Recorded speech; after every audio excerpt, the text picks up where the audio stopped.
বকা কুরআন কালামুল্লাহ বসানো কদিমাস্তি কদিমাস্তি নইন। আল্লাহু আকবার।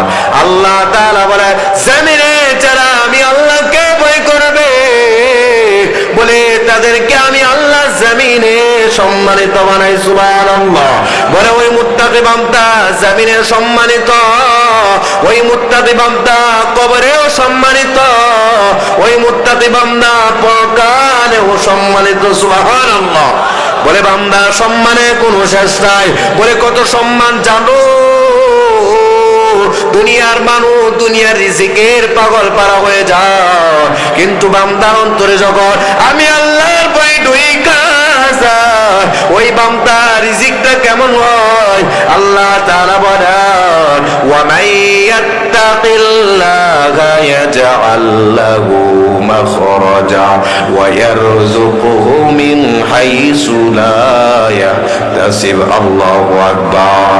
আল্লাহ তাআলা বলেন আমি আল্লাহর ভয় যখন বান্দার অন্তরে থাকবে, আমি আল্লাহ আমার বান্দাকে এমন জায়গা থেকে রিজিকের ব্যবস্থা করে দেব ওই বান্দা কোনদিন কল্পনাও করতে পারবে না। সুবহানাল্লাহ। বলে ওই বান্দার রিজিক কেমন হবে? রিজকুন কারীম। ওই বান্দার রিজিক হবে আমার জমিনে সম্মানের রিজিক। সুবহানাল্লাহ। বলে রিজিকের কোনো পেরেশানি থাকবে না, রিজিকের কোনো সংকীর্ণতা থাকবে না, রিজিকের প্রশস্ততা আমি আল্লাহ বান্দাকে করে দেই। সুবহানাল্লাহ। বলে বান্দা তুমি জানো আমি আল্লাহর ভয় থাকার কারণে শুধু দুনিয়ার জমিনে তোমার রিজিক বাড়াইবো না, বলে ওই বান্দার মরণটাকেও আমি আল্লাহ জান্নাতি করে দেই। সুবহানাল্লাহ। জোরে কোন সুবহানাল্লাহ। বলে বান্দার জমিনে যখন আমি আল্লাহকে ভয় করে গুনাহ মুক্ত জীবন গড়ে, তখন আমি আল্লাহ ওই বান্দার মরণটাকে কত সহজ করে দেই আমি আল্লাহ জানা দেই। তাতানাজ্জালু আলাইহিমুল মালাইকা। আল্লাহ বলেন ওই বান্দা যখন রব চাই জিন্দি করবে, ওই বান্দা জীবন যৌবন যখন আমি আল্লাহর জন্য হয়, আমি আল্লাহ তাআলা ওই বান্দার মরণ যখন নির্ধারিত হয়ে যায়, আজরাইল পাঠানোর পূর্বে আমি আল্লাহ বান্দার কাছে রহমতের ফেরেশতা পাঠায় দেই। সুবহানাল্লাহ। যখন সুবহানাল্লাহ। বলে বান্দার মরণ যখন নির্ধারিত হয়ে যায়, আল্লাহ বলেন ও ফেরেশতা যাও মেলান্দা এলাকায় গিয়া আমি আল্লাহর বান্দা আব্দুর রহমানকে আমি আল্লাহ সুসংবাদ শোনায় দাও। ওই বান্দার জন্য এক নম্বর সুসংবাদ আল্লাহ তাখাফু, ওই বান্দার মরণের কোনো ভয় নাই। ওই বান্দা দুনিয়ার জমিনে আমি আল্লাহর ভয়ে বান্দা কোনোদিন গুনাহ করে নাই, আমি আল্লাহ বান্দার মরণের ভয় দূর করে দিলাম। ওয়ালা তাহজারু, ওই বান্দার মরণের কোনো পেরেশানি নাই, আমি আল্লাহ বান্দার ভয় দূর করলাম, আমি আল্লাহর বান্দার পেরেশানি দূর করলাম। শুধু তাই নয়, তাই নয়, ওই বান্দার মরার পর কোন জায়গায় যাবে সেই কথাটাও আমি আল্লাহ আমার বান্দাকে জানা দিলাম। আল্লাহ তাআলা দিয়া বলে ওয়াবশিরু বিল জান্নাতিল্লাতী কুনতুম তুআদুন।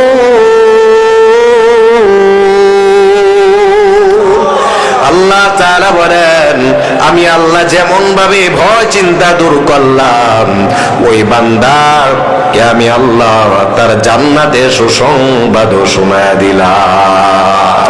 বলে বান্দা মরার সময় জান্নাতে সুসংবাদ শুনবে, বান্দার কোনো টেনশন নাই, বান্দার কোনো ভয় নাই। ওই বান্দাকে যখন দুনিয়ার মানুষ 3.5 হাত গর্তের মধ্যে রাখবে, পয়গম্বর বলেন ওই বান্দার গর্ত 3.5 হাত থাকবে না। আল্লাহু আকবার। জোরে বলেন আল্লাহু আকবার। বাজার এই ওয়াজ হতে পারে আমার জীবনের শেষ বলা, আপনার শেষ শোনা, ঠিক কিনা? আল্লাহ পয়গম্বর বলেন ওই বান্দা যখন কবরের মধ্যে ঢুকবে, আল কবর রাউযাতুম মিন রিয়াজিল জান্নাহ, আমার আল্লাহ ওই বান্দার কবরটাকে জান্নাতের বাগান বানায় দিবেন। সুবহানাল্লাহ।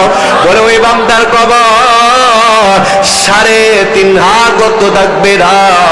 ওই বান্দার দৃষ্টি দিয়া যতদূর পর্যন্ত তাকাইবে আমার আল্লাহ ওই বান্দার কবরটাকে ততই প্রশস্ত করে দিবেন। সুবহানাল্লাহ। ওই বান্দাকে দুনিয়ার মানুষ 3.5 হাত গর্ত রাখবে, কিন্তু বান্দা গিয়া 3.5 হাত গর্ত থাকবে না, থাকবে জান্নাতের বাগানের মধ্যে। বলে মানুষ, দুনিয়ার মানুষ সাদা কাপড় পেছাইয়া তাকে কবরের মধ্যে রাখবে, কিন্তু আল্লাহ তাআলা ওই বান্দাকে এই সাদা কাপড় সরিয়ে রাখবে না। বলে ওই বান্দার কবরের মধ্যে ঢুকতে দেরি হয়, আর আমার আল্লাহ বান্দাকে জান্নাতের পোশাক পরাইতে দেরি করবে না। বান্দা কবরে যতদিন থাকবে আল্লাহ জান্নাতের নাজ দিয়া কোন বান্দা মুখ করবে, জান্নাত থেকে বান্দা নাজ নেয়ামত পাইবে। যেদিন সবাই আল্লাহর সামনে দাঁড়াইবেন, কিয়ামতের ময়দানে সবাই আল্লাহর সামনে দাঁড়াইবেন, সমস্ত মানুষ পেরেশানি হয়ে যাবে, উলঙ্গ অবস্থায় ছুটাছুটি করবে, ছুটাছুটি করবে। ওই ময়দানে বান্দার সম্পদের পরিচয় হবে না, ওই ময়দানে বান্দার সম্পদ বাঁচাইতে পারবে না, ওই ময়দানে বান্দার ক্ষমতা বাঁচাইতে পারবে না। ওই ময়দান কেমন হবে আমার আল্লাহ তাআলা ডাক দিয়া বলে, যারা দুনিয়ার জমিনে সম্পদ কেমন ভাবে আটকে ধরছে, দুনিয়ার জমিনে ক্ষমতা কেমন ভাবে আটকে ধরছে, বলে সম্পদ ছাড়া কাউকে চেনে না, ক্ষমতা ছাড়া কাউকে চিনে না। এই বাজান, এই বৃদ্ধ বাজান, যুবক ভাই, পর্দার মা শুনো, আমার মালিক বলেন, ইয়াউমা লা ইয়ানফাউ মালু ওয়ালা বানুন ইল্লা মান আতাল্লাহা বিকলবিন সালিম।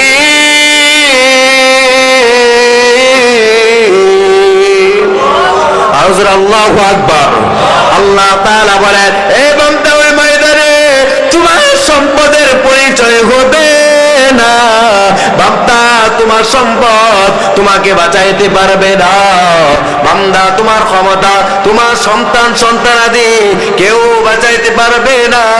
আমি আল্লাহর কাছে যদি বান্দা ওই ময়দানে বাঁচতে চাও, ইল্লা মান আতাল্লাহা বিকলবিন সালিম, এ বান্দা বিশুদ্ধময় কলব, বিশুদ্ধময় অন্তর নিয়া আমি আল্লাহর সামনে হাজির হও। ওই বান্দার কলব যদি বিশুদ্ধময় হয়, ওই বান্দার ঈমান যদি ভালো হয়, ওই ময়দানে বান্দা হাসতে হাসতে আল্লাহর জান্নাতে চলে যাবে। সুবহানাল্লাহ।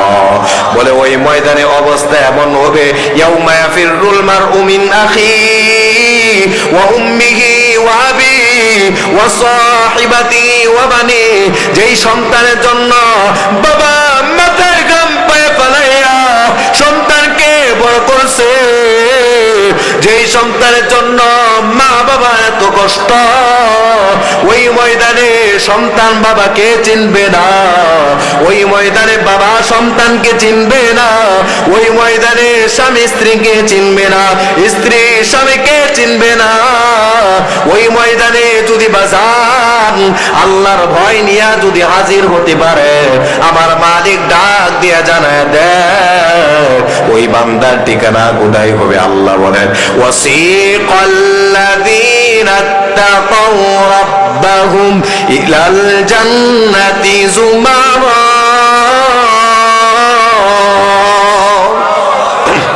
আওয়াজতে কোন সুবহানাল্লাহ, জোরে বলেন আল্লাহু আকবার।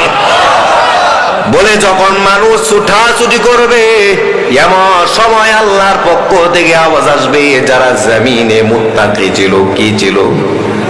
জোরে বলেন কি ছিল? যারা জমিনে আল্লাহর ভয় নিয়ে চলছে, আল্লাহ বলেন আমি আল্লাহ কাল কিয়ামতের ময়দানে ওই সমস্ত মুত্তাকি বান্দা বান্দিগুলোকে দলে দলে আমি আল্লাহর জান্নাতে পৌঁছায় দিব। সুবহানাল্লাহ। আল্লাহর কোরআনে